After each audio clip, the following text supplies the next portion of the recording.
presidentes dos Estados Unidos da América, de grandes homens.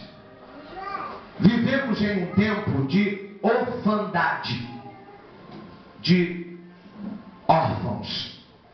Há uma falta tremenda de paternidade em nossa sociedade, e principalmente na igreja. O Brasil tem 30% de sua população sem o nome do pai na identidade e outros na certidão de nascimento. Este problema converge com o que a igreja vive. A maioria dos cristãos não sabe dizer certo quem é o seu pai espiritual. Não tem uma referência de pai na vida espiritual. Alguém que é modelo e ministre sobre a sua vida. Entretanto, Deus é um Deus de gerações. Disse mais: eu sou o Deus de teu pai, o Deus de Abraão, o Deus de Isaac e o Deus de Jacó. E Moisés encobriu o seu rosto, porque temeu olhar para Deus, segundo Êxodo capítulo 3 e versículo de número 6. O Senhor se apresentou a Moisés como Deus de 3 gerações. Eu sou Deus do teu pai Abraão, do teu pai Isaac, do teu pai Jacó. Então havia uma paternidade espiritual que regia o mundo espiritual na vida de Moisés. É interessante observarmos que Deus pode impactar as gerações, não apenas uma geração ou apenas algumas pessoas, mas Ele quer transformar gerações. Pessoas que se multiplicarão em seus filhos espirituais, líderes que deixarão um legado a seus filhos e os filhos de seus filhos.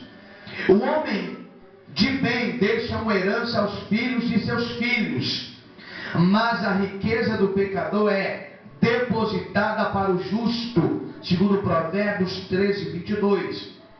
Pais são influenciadores. Toda criança que você encontra e pergunta o que você quer ser, a maioria delas vai querer ser como o pai. Eu quero dirigir como meu pai. Eu quero ser um grande mecânico como meu pai. Eu quero ser um grande professor como meu pai. Eu quero ser um grande vendedor como meu pai. Eu quero como meu pai. Porque quando os filhos olham para o pai, eles olham na figura do pai, o protetor, o provedor, o exemplo, aquele que traz boas influências e que também pode trazer más influências. Eu posso estar pregando aqui nessa noite para cristãos e visitantes que nos dão a honra com a sua visita, que talvez tiveram uma infância, uma adolescência, uma mocidade, que o seu pai não foi presente na sua infância, na sua adolescência, nem na sua mocidade, e que isso te trouxe um estrago terrível. Porque coisa terrível é um filho viver sem a presença do pai. O filho vai crescer com algumas debilitações, com algumas falhas no caráter, porque o pai não estava ali. Não vou me conter no contexto de toda essa história de pai, porque eu serei muito enfadonho, mas eu quero aqui só citar uma coisa. Olha como os pais têm influência. Tem pai que ele gera os seus filhos, porque quem gera é o pai, que concebe é a mãe. E quando o pai gera os filhos, vamos supor que esse pai vive uma vida de droga, uma vida de bebida. O filho vai crescer tendo a influência dentro do lar de querer drogar, de querer beber, de querer fumar, de querer se drogar. É a influência que ele tem em casa.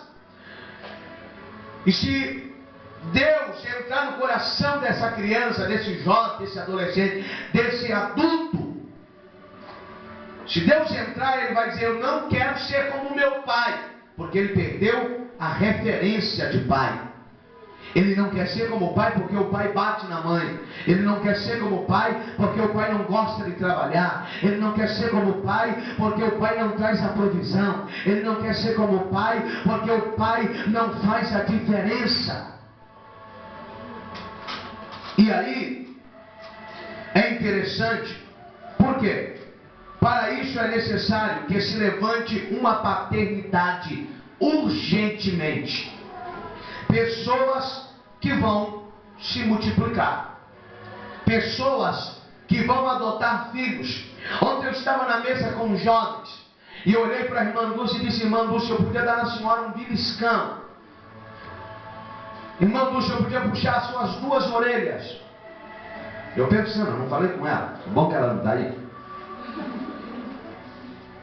Porque um belo dia eu sentei na casa dela para tomar um café costumeiro. E ela olhou na minha cara e disse: o senhor tem a cara de muitos filhos. E ontem eu sentei e tinha cerca de uns 20 um burdoada. E eu olhei, e aí a missionária Nívia me disse: tu está parecendo a Flor de Lis, que adotou 50. Eu disse: calma aí, minha irmã, só tem 20 e pouco, segura aí. Nós vamos chegar nos 50. Vamos passar de 50 no nome de Jesus. E aí o que acontece?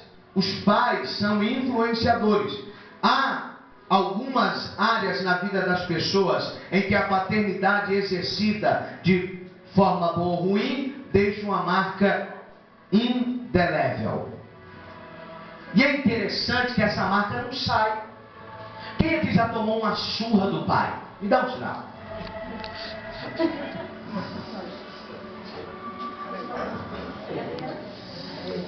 A mãe é aquela que fica dentro da casa assim: cala a boca, menino! Você já fez o dever, menino? Me desculpe, viu, irmã? Mas eu sou pai, eu sou pai, e ouço isso muito. Ah! O pai não, o pai já arranca assim muito calmamente. Não é? Olha o tamanho da fivela, irmão. É só? Vai começar a falar em língua na força aí.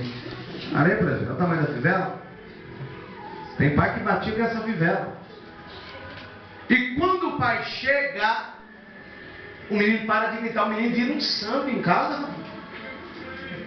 Vamos ficar quieto que o pai chegou. Porque o pai é um influenciador dentro do lar. Agora, é interessante olharmos para a identidade de alguém que recebeu a paternidade. Agora vamos lá para o lado espiritual. Um pai que ministra o seu filho com amor e ternura, declarando o melhor sobre ele, gerará, um filho que nunca terá crise de identidade. Estamos cheios de crente na igreja com crise de identidade. Sabe por quê? Porque ele não tem um influenciador. Ele não tem um pai espiritual. E toda hora que aparece um, ele fala: esse aí dá. Esse prega muito, eu quero ser como ele. Aí a outra vem e canta que nem a Fabiana Anastácio, com o microfone lá na porta, canta e ela... Aí a irmã fala: essa é a minha mãe espiritual. Também é meu pai espiritual. Porque ele vai viver numa crise de identidade. Ele não sabe quem é o referencial dele. Agora, observe comigo que esse filho não desejará ser outra pessoa, mas desejará ser ele mesmo. Quando não há crise de identidade espiritual, você não vai ver Marco Feliciano aqui dentro. Você não vai ver Adeildo Costa aqui dentro. Você não vai ver Lane de Jesus, Lauriette, Cassiane. Porque quando não há uma paternidade espiritual, as pessoas começam a viver dentro do Evangelho sem identidade. Olha, eu sou aquele mesmo que prega aquela palavrinha ruim, mas eu prego, aquela é a minha identidade.